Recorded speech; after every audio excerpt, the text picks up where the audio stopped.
Bismillahirrahmanirrahim. Elhamdülillahi Rabbil alemin. Ve salatu ve selamu ala Resulü Muhammedin ve ala alihi ve sahbihi ecmaîn. Allah'ın subûti sıfatları benzeri yaratılmış varlıklarda olan, lakin yaratılmışlardaki gibi sonradan ortaya çıkmış olmayan sıfatlardır. Allah'ın subûti sıfatları eksilmeyen, yok olmayan mükemmel özelliklerdir. Yaratılmış olanlar ile aradaki benzerlik ismen ve kulları onun hakkında fikir sahibi olabilsinler diye kısıtlı ölçüdedir. Allah'ın subûti sıfatlarının olmaması düşünülemez. Allah'ın subûti sıfatlarına olan hayat, diri ve hayatta olmak demektir. Allah eceli ve ebedi bir hayat sahibidir. Hayatının başlangıcı ve sonu yoktur. Hayatta olmak için hiçbir şeye muhtaç değildir. Bir şekilde hayatının sona ermesi düşünülemez. Allah'ın subûti sıfatlarına olan ilim bilmek demektir. Allah önceden olmuş, şu an olan ve gelecekte olacakları bilir. Gizliyi, açığı, görüneni, görünmeyeni, söyleneni, söylenmeyeni, akıllardakini, kalplerdekini bilir. Allah'ın bilgisi artmaz, eksilmez, insanlardaki gibi öğrenme ile değildir. Her ne varsa Allah'ın bilgisi dahilindedir. Allah'ın subûti sıfatlarına olan irade, dilemesi, istemesi demektir. Allah ortaya çıkacak her şeyi istediği zaman, istediği şekilde ve dilediği gibi yaratır. Kainatta her ne olursa Allah'ın dilemesiyle olur. O dilemedikçe hiçbir şey olmaz. Her şey o dilediğinde başladığı gibi o dilediğinde son bulacaktır. Allah dilediğini yapacak kuvvet ve kudret sahibidir. Allah dilediğini yaratır, dilediğini yaşatır. Dilediğini öldürür, dilediğini hasta, dilediğini sıhhatli eder. Allah dilediğine ilim, dilediğine servet, dilediğine makam verir. Dilediğinden ilmi, dilediğinden serveti, dilediğinden makam alır.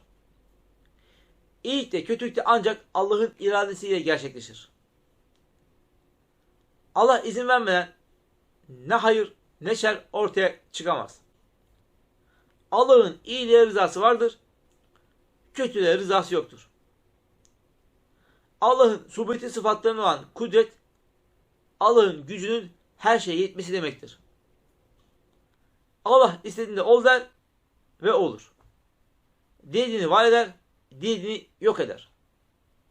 Allah'ın aciz olması, bir şeyin onun için imkansız olması düşünülemez.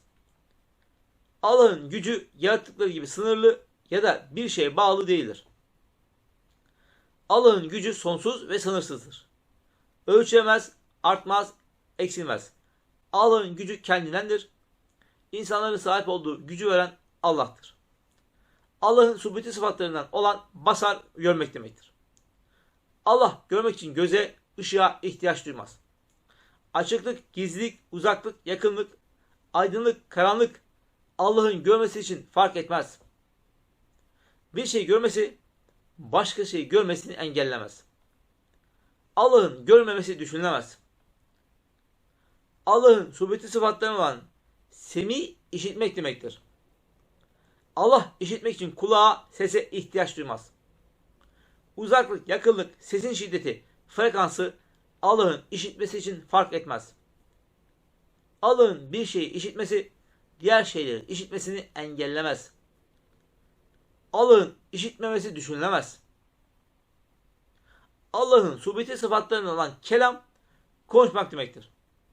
Allah harflere, sese ve dile ihtiyaç olmadan konuşur. Kelamın zıttı olan konuşmamak Allah hakkında düşünülemez. Allah peygamberlerine yedirek ya da elçi melek vasıtasıyla vahyeder. Dilerse aracısız konuşur, lakin konuşması bizim konuşmamız gibi değildir. Allah'ın subûti sıfatlarına olan tekvin yaratmak demektir. Allah dilediğini dilediği gibi örneği olmadan, ham maddesi olmadan yoktan yaratır. Allah canlıları, cansızları, rızıkları, her ne varsa yaratandır. Allah kullarının fiillerini yaratandır. her an yaratmaya devam edendir. Allah'ın yaratıcı olmaması düşünülemez. Velhamdülillah.